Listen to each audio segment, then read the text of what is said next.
ngira ngo mumaze iminsi mubona inkuru icicikana hirya no hino hagati ya Kamanzi Patrick na Gitwaza uwo bita Patrick Gitwaza.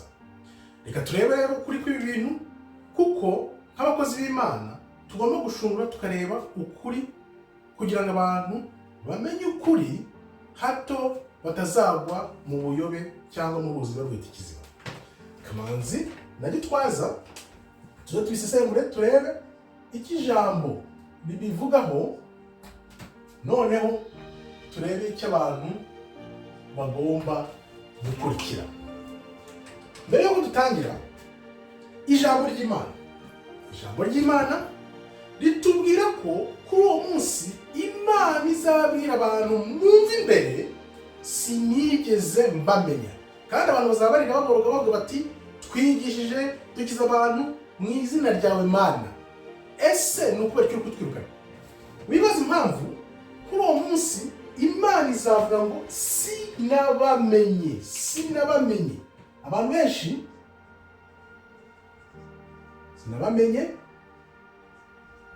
abantu benshi tubona twita abakozi b'Imana, muri abo ngabo byanze bikunze harimo ab'Imana izavuga ngo sinabamenye. Uyu ni umurongo w'ijambo ry'Imana ugomba kudukebura ukadutera ubwoba kugira ngo dushake tumenye ukuri. Niba nta kuri muri weho ntuzabona Imana. Shaka ukuri, kunda ukuri, usangize abantu ukuri, kuko niba nta kuri muri weho ntabwo uzigera ubona Imana na rimwe. Ariyo mpamvu Imana ivuga ngo sinigeze nkumenya. Ugomba kugira ukuri muri weho byanze bikunze. Niba nta kuri ufite rero ntabwo uzigera ubona Imana. Hagati y'aba bagabo rero babiri byanze bikunze nko tugiye kureba ababurana ari babiri, umwe muri bo aba yigiza nkana. Hari ukuri cyangwa se ikinyoma. Byanze bikunze hari ibintu bibiri. Hari ukuri navugaga, hakaba n'ikinyoma. Ninde rero ufite ukuri? Ninde ufite ikinyoma? Byanze bikunze shyira amarangamutima yawe ku ruhande urebe ushake ninde ufite ukuri. Reka nkubwire, mbere na mbere nta kintu na kimwe kikubaho mu buzima utakigizemo uruhare. Gusubiriremo, nta kintu na kimwe kibaho mu buzima utakigizemo uruhare. Yaba ibyo bakuvuga, yaba ibyo wavuzwe, ibyo ukora byose bijya hanze, ibyo abantu bamenya, byanze bikunze mu buryo bumwe cyangwa ubundi uba ubifitemo uruhare. Iryo ni ihame utahakana na gato. Ugomba kuba ufitemo uruhare. Uruhare rero wabigizemo ni uruhe? Uko wabyitwayemo, uko byasohotse hanze, ibyo abantu bavuga, uko abantu babifata, byanze bikunze mu buryo bumwe cyangwa ubundi uba ufitemo uruhare. Yaba biriya bintu Patrick yaje agashyira hanze, yaba ibyo Gitwaza bashyize hanze icyo gihe muri 2014 nk'uko bivuga, byanze bikunze uko ari bombi, urumva bose turacyabafata nk'abanyakuri kuko ntabwo turabona uri mu makosa ubu ngubu mu gihe dutangiye kuvuga. Ariko uko tugenda tuvuga turareba ninde ufite ukuri, ninde uri mu kinyoma. Ijambo ry'Imana ritubwira iki?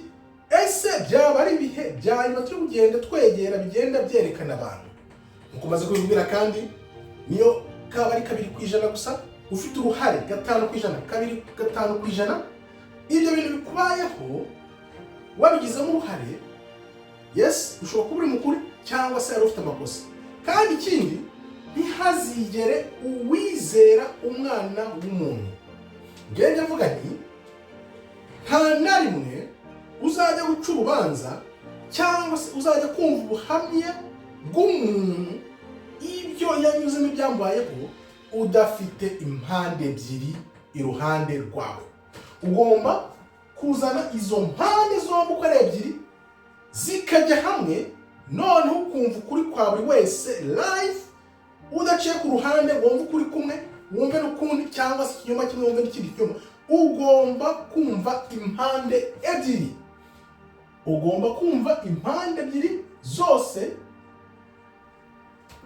kugira ngo abantu noneho barebe uko umuntu asubiza uko yitwara, noneho bavanemo ukuri. Uzanye umwe, uzanye n'undi, umwe kuri umwe, ubwe nta kuri uzigeze ubona. Njya nkunda kuvuga ngo nzakora urusengero ruzaha abantu amafaranga, atari urusengero ruzaka abantu amafaranga. Ibyo nagiye mbona yaba ku bantu bita abakozi b'Imana bakomeye cyane, bafite ziriya nsengero zikomeye, nubona umuntu abeshejwe no kwaka abantu amafaranga atayabaha, akigwizaho iyo mitungo amamiliyoni n'amamiliyoni, uzamenye ko urwo ngurwo atari urusengero washakiramo ijambo ry'Imana cyangwa ukuri. Reka mbisubiremo. Nakira agakiza 2016 neretswe ko ugomba gukora urusengero ruha abantu amafaranga, rubafasha mu mwuka no ku mubiri, atari urusengero rubaka amafaranga rubabeshya ngo rukokorera ibitangaza. Nubona umuntu agendera muri ibyo, avuga Kristo gusa ku munwa, atabifite ku mutima we ari ku munwa gusa, uzahunge uwo muntu. Ibyo ni ibimenyetso tugenda tukwereka nk'abantu twagiye tubona ba TDJs, ba Crefodora, ba Joel Austin, ba Benhin, abo bose bakomeye. Imana iyo ufite agakiza nyagakiza uri mukuri, irabakwereka ikabaguhunza. Kuko umuntu udafite akazi ubeshejweho no kunyunyuza imitsi y'abantu, amafaranga avana mu bantu, uwo muntu uzamugendere kure, kuko nta jambo cyangwa agakiza kazakugera ku Mana abakwereka. Ibyo ni ihame. Niba ugira ngo urashidikanya, reba ibiri gusohoka hanze uko bagenda bagaragara umunsi ku munsi. Ese twavuga tuti ibya Patrick Kamanzi na Gitwaza naho nibyo byabiganishaho, cyangwa ni ibindi byinshi nyuma uko tugenda tubibona muri iki kiganiro? Kanda like, subscribe kugira ngo ibi bigere ku bantu benshi, bumve ukuri, bave mu binyoma babeshwe, batangire bisomera ijambo ryabo ku bwabo. Fata Bibiliya yawe usome ijambo, kuko Kristo nawe ari hano ntabwo yegeze ashyira amafaranga imbere n'indonke. We yigishije abantu ibindi byose, abantu bakiberaho mu mudendezo batiriwe bakwa ibyacumi, ngaho ibyacumi bya buri mwanya, ngaho amafaranga, ngaho umuntu ngo yigwizeho imitungo, ariko nta kintu nk'abantu ari Kristo ku munwa gusa. Abo rero ni babandi navuze Imana izavuga ku munota wa nyuma, genda imbere. Sinigeze nkumenya na rimwe abantu bose batangana bavuga ati uyu muntu twatize ko ari umukozi w'Imana, none bigenze gute? Ibaze nawe umuntu yabaye nk'amamiliyoni n'amamiliyoni y'abantu, ibihumbi by'abantu, wuzuza stade, wuzuza ibyo biriziya byabo n'isengero, kuri wa munsi Imana ikazavuga ngo genda sinigeze nkumenya. Ibyo rero bikwereka ko ugomba gusobanukirwa ukakira agakiza ku bwawe, ntiwizere muntu. Ushobora kwibaza uti kuki Patrick Kamanzi aje ubu? Kuki aje ubu? Kuki ubu ngubu ari bwaje uyu munsi? Ahangaha ushobora kuvuga uti bifata imyaka 7 kugira ngo ukiri igikomere runaka. Ibyo nabinyuzemo, nabibayemo. Iyo ufite ibibazo, imyaka bifata kugira ngo ukire neza ni imyaka 7. Niyo mpamvu ubona abantu basara, abandi bagata umutwe bakiheba, kuko ntabwo bihangana igihe gihagije kugira ngo ya myaka igeraho noneho bakire, bongere bagaruke mu buzima bushya. Bishobora kuba ari igihe bifata kugira ngo umuntu akire, cyangwa se akaba ari uko Imana iri kugenda ishyira hanze abantu bose bita abakozi b'Imana bakomeye, kuko uru ruhurirane ruri kuba ba TDJs n'abandi benshi bazagenda baza, ba TB Joshua, bose abandi bazagenda baza. Imana kuki iri gushyira abantu hanze uyu munsi? Muri urwo rwego rero akaba ariko navuga ni Patrick Kamanzi agomba kuba aje uyu munsi, kubera amaze gukira, kandi kubera Imana iri gushyira abantu hanze, abantu benshi bari bazi ko ari abakozi b'Imana. Nuko nabikubwiye wibuke, njyewe nta ruhande njyaho, nta mushyikira, kuko nakubwiye ngitangira ngo ibintu bikubayeho byanze bikunze, wabyanga wabyemera, uba ubifitemo uruhare ubu cyangwa ubu ngubu. ni ukuvuga ngo rero ibyamubayeho byanze bikunze arabizi, azi uruhare yabigizemo, n'ababimukoreye nabo bazi uruhare babigizemo. Ni ukuvuga ngo Imana niyo irondora umutima wa muntu. Ukuri kurahari byanze bikunze, kuko nkuko nabikubwiye aburana ari babiri, umwe aba yigiza nkana. Turebe rero agakiza. Agakiza Imana iduha abantu benshi baragakinisha. Imana ukuntu ikora, twese abantu benshi ntabwo bari bumva ukuntu Imana ikora. Imana ibizi ko izaguha itangiriro ryiza, ikuzamure, ariko Imana nayo ibivuga iti uyu muntu reka ndebe ko kwa gushaka kwe, gukora gushaka kwanjye namuhaye namushyizemo azagukurikiza. Benshi rero hari igihe Imana ibaha bakabutware bagatangira kwiremeza, bakigira ibikomerezwa, ariko bakibagirwa ko ya Mana yabatije kagakiza kugira ngo bazayikorere igihe cyose igihari kandi ishobora kubakuraho amaboko. Ibyo ni ihame. Iyo ugiye mu gakiza utangira neza ufite ingufu, ukajyamo hagati ugenda gucika intege, wareba nabi ukanagwa, ukajya mu nzira z'ubuyobe, wewe ugasigara ku izina gusa, abantu bakubwira ngo uri ku izina gusa, uzi ngo uracyafite za mbaraga, kumbi usigaye ku izina gusa, nta kindi kintu na kimwe uhagazeho. Ibyo biraba rero, ariyo mpamvu navuzemo rwa rusengero ruzaha abantu amafaranga. Nubona umuntu ashishikajwe n'icyacumi, uzamenye ko uwo muntu ntabwo azakujyana muri ya nzira ifunganye y'Imana. Turi abantu yego twese turabizi, ariko kora wigomwe ukorera abantu, ntutunga amamiliyoni ngo ujyane n'abantu bawe kwiga hanze mu mahanga hahenze. Ca bugufi, wicishe bugufi, wibuke aho Imana yakuvanye. Kuko muri iyi minsi tugiye kwinjiramo, ukunda Imana n'ukunda Satani agiye kugaragara. Hari uruhande rw'Imana, Imana buri gihe igendera mu kuri, hakaba n'uruhande rwa Satani. Njya nkunda kuvuga ngo ni imyaka mike cyane gusa abantu bose bagiye kugaragara, abari kuri Satani n'abari ku Mana. Ntabwo tuzongera kuzajya dushidikanya tuvuga ngo Patrick ni uri mukuri, Patrick Kamanzi ni mukuri, cyangwa Gitwaza ari mukuri. No, mu myaka iri imbere bigiye kugaragara, uri kuri Satani agiye kugaragara, n'uri ku ruhande rw'Imana agiye kugaragara.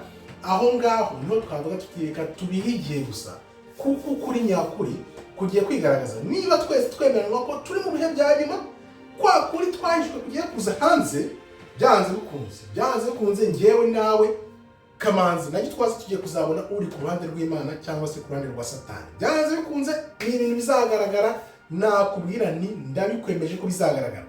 Amahire bose nibaza ku ruhande rw'Imana ni sawa, ahasigaye n'ibibukundi ubwo nawe uzaba ureba ukuri, nimba uzayinyuza Imana rero simbizi. Tubitega amaso turebe, kuko nkuko nakubwiye Imana irondora umutima, abantu twe tugendera ku marangamutima, ariko kuri guca muziko nigushye, gushake uko kuri niko kuzakubatura. Tugeze mu bihe bya nyuma rero bizatwereka ninde koko uri ku ruhande rw'Imana, ninde uhagaze ku kuri, ninde wimitse ikinyoma mu mutima we.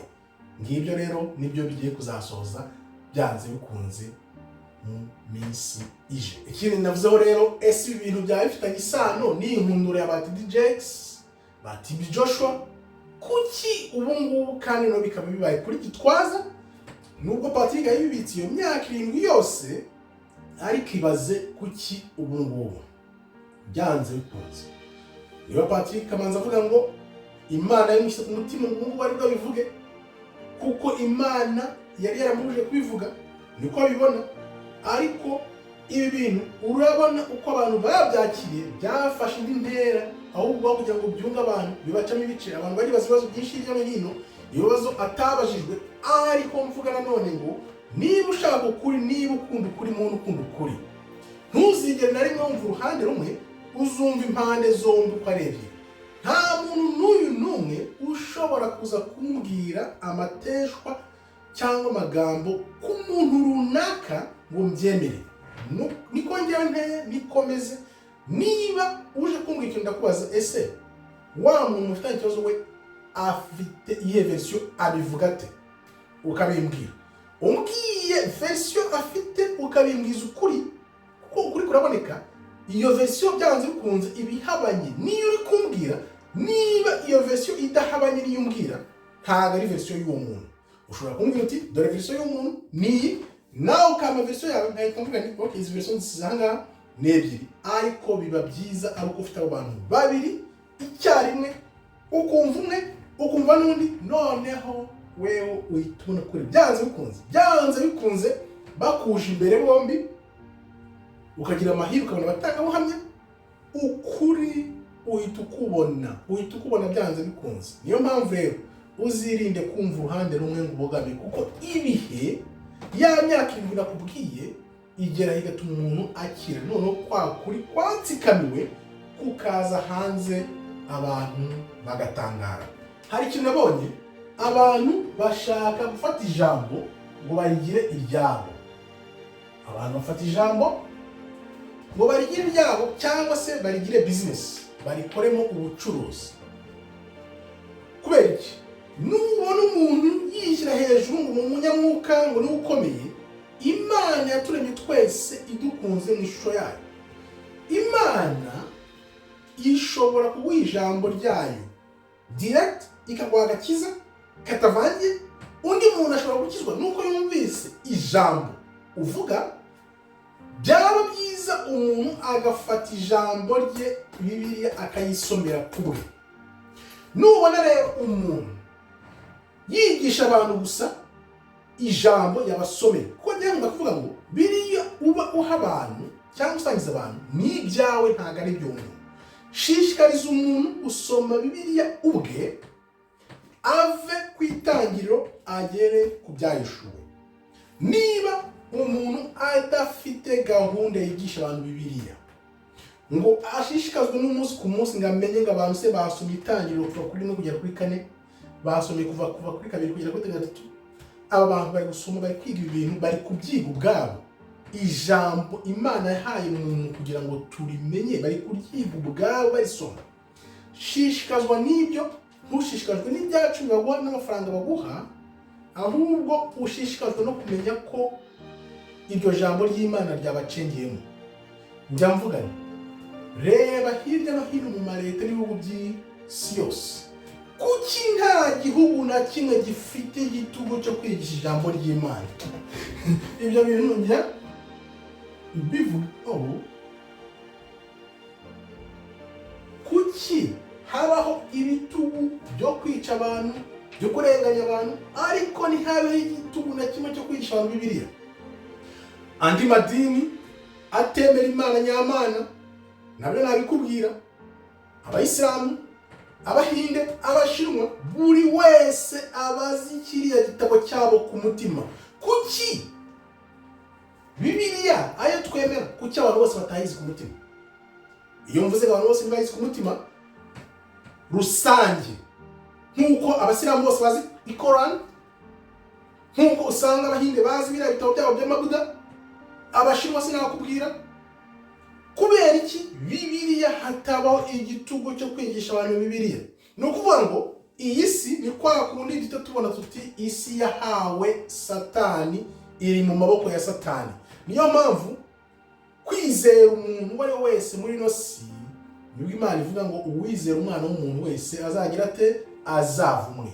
Nubona umuntu rero atigisha, adashishikariza abantu kwiga Bibiliya ubwabo ngo bayimenye, bayumve, bayiyandikemo ku mutima yabo no mu bwenge bwabo, uwo muntu n'igikundiro cyose azaba afite mu isi cyose uzakigire zero, kuko ntacyo azaba akora, ni ubwe uzaba uri kwishakira indonke. Reka mbigusubiriremo. Nubona umuntu adashishikariza abantu kwiga Bibiliya ngo bayimenye, bayiyandikeho mu mitima yabo no mu bwenge bwabo, uwo muntu uzamuhungire kure, kuko nta kintu na kimwe cy'ubugingo azaba aguha. Nkuko nakubwiye rero, Imana ireba umutima wa muntu. Imana irawureba byanze bikunze. Umuntu uri mukuri, ufite umutima wuje urukundo n'ukuri, agushyira hanze. Umuntu wishira umuntu utumva ukuri, udakunda ukuri, uwo muntu aba ari uwa Satani, kuko ukuri iyo kutakurimo ntabwo uba ukunda Imana na gato. Gusubiremo, umunyakuli ushaka ukuri, iyo ukunda ukuri byanze bikunze uraza uti reka tubereke, tuganire, dushyire ukuri hanze kugaragare. Garagaza ukuri, ukunda ukuri, kabone n'ikiguzi wari icyo ari cyo cyose. Hano rero hagati ya Kamanzi na Gitwaza byanze bikunze umwe muri bo mu mutima we azi ko ari mu makosa. Umwe muri bo azi ko ari mu makosa, wabeshya wahishute byanze bikunze ni igihe gusa, kuko igihe kizaha abantu gusobanukirwa no kumva. Abantu hari igihe bizirika ku gihe bakumva ko bagihambiriye byarangiye. Buracya Imana ikazana ubumenyi, Imana igakangura abantu, noneho bagatangira kureba ukuri, bakavuga bati turakangutse, reka turebe ukuri. Cya gihe ugenda kizamuka, noneho kwakunda ko kugasohoka hanze. Byanze bikunze Imana iratubwira ngo nta na kimwe cyakorewe ahishe kitazagaragara, kitazajya ahabona, kuko umucyo waganje umwijima. Nta na rimwe umwijima wigeze utwikira urumuri ngo urumuri rudasohoka hanze. Byanze bikunze rero wibuke ko hazaba ububyutse. Imana iri gutegura abantu b'abanyakuri bakunda ukuri, bazigisha ijambo nyajambo ry'Imana, bigisha ukuri, kuko abantu benshi bari mu mujyo wa Babuloni ibyo yashyize mu bantu nibyo bigishije abantu. Ariko Imana yavuze ko igihe kije kugira ngo abantu banyabo bakunda ukuri baze hanze, bigisha abantu ijambo ry'Imana ku buntu, ku bushake, ku rukundo, mu kuri no mu mwuka. Noneho isi yose igira ububyutse, twongere tugarukire Imana, tuba abantu b'Imana, Imana nayo ize ibe hagati yacu nk'Imana yacu. Ibyo ni byo Imana ishaka, ugushaka kw'Imana uko kuri mu ijuru kube nko mu isi, atari ukwihambira ku by'isi n'amafaranga. Yaba umuntu yari azi ko tutari umubiri, turi umwuka kandi tudapfa, ahubwo mu ijuru ari tuzabona ibintu by'ingorane n'ibihembo. Ntabwo twakwiziritse ku by'icumi n'amacakubiri ari mu bantu hagati ngo barapfa indonke. Urebye ushobora no gusanga yaba Kamanzi yaba na Gitwaza, sinibuka ko cyangwa nibwira ko bapfuye ko hari umuntu wanze gukizwa. Ntabwo bapfuye ko hari umuntu wanze gukizwa, ntabwo bapfuye umubare w'abantu badakizwa, ahubwo bashobora kuba barapfuye umubare w'amafaranga cyangwa n'ibintu. Kanda like, share, subscribe, ujye ubona ukuri kutavangiye. Turebe icyo Imana ishaka, turebe umutima Imana ishaka n'abakozi Imana ishaka muri iyi minsi tugenda tugana ku minsi ya nyuma. Bikagaruka handi rero, niba nta kuri kukurimo ntuzabona Imana, kuko Imana izavuga ngo mva imbere sinigeze nkumenya. Utakamba uvuga uti nigishije ngize abantu mu izina rya Imana mwami, ariko Imana izavuga no sinigeze nkumenya. Ya Mana yanyu y'isi mwambazaga mugende abari batabara, abari bakiza, ngewe Imana sinigeze mbamenya. Kubera iki rero? Hano ni ibindi bintu ushobora kwinjiramo. Wenda nakubwira ni iyi si yahawe Satani. Abantu benshi bashobora kuba basenga banakukira Satani batabizi. Ibyo ni ibintu nakwereka, cyangwa se urebe mu yandi mavideo nagiye nkora. Abantu benshi bakunda gukurikira Satani batabizi, ibyo bizagera ahandi Imana ikazavuga ngo mwumve imbere sinigeze mbamenya na rimwe. Ukuri rero hagati y'aba bagabo babiri, yaba Kamanzi yaba na Gitwaza, ntabwo ushobora guhita ujya ku mwanzuro utumvise impande zombi icyarimwe. Ugomba kumva impande zombi icyarimwe. Byanze bikunze harimo uwigiza nkana n'icyo bapfuye cy'ukuri. Jewe nibaza ko ntabwo cyagiye hanze, kuko umwe aravuga aziga, undi akavuga aziga, babika. Kuko babika ibyo bintu, hari igihe ushobora gusanga bose ari abanyamakosa, kuko ntabwo bashobora kuba abanyakuri bombi icyarimwe. Ibyo ntibishoboka. Hari igihe ushobora gusanga bombi ari abanyamakosa, kuko ntabwo bashobora kuba abanyakuri icyarimwe ngo bishoboke. Imana rero ikaba igiye guhagurutsa abantu bayo banyabo, ikabaha ubutware. Noneho ba bandi bayobye bari no mu binyoma bayobeje abantu, ikabavanaho amaboko n'ako gakeya batije, ikabavanaho kuko bagiye mu buyobe bayobye abantu bari mu ndonke, aho kugira ngo bahe abantu umwuka bakize abantu ibibazo barimo bakoresha ijambo ry'Imana, babafashe kwiga ijambo ry'Imana ubwabo, barisome, baryumve, barisobanukirwe. Noneho za mbuto bereye abantu, atari bya bintu byo kumva ngo abantu barafana umuntu. Ushobora gufana umuntu, ntabwo ariyo mbuto. Imbuto ni iyihe? Imbuto nuko igihugu gikunda Imana, abantu bose bakajya ku Mana, bakajya kuri kode imwe yo gukunda Imana.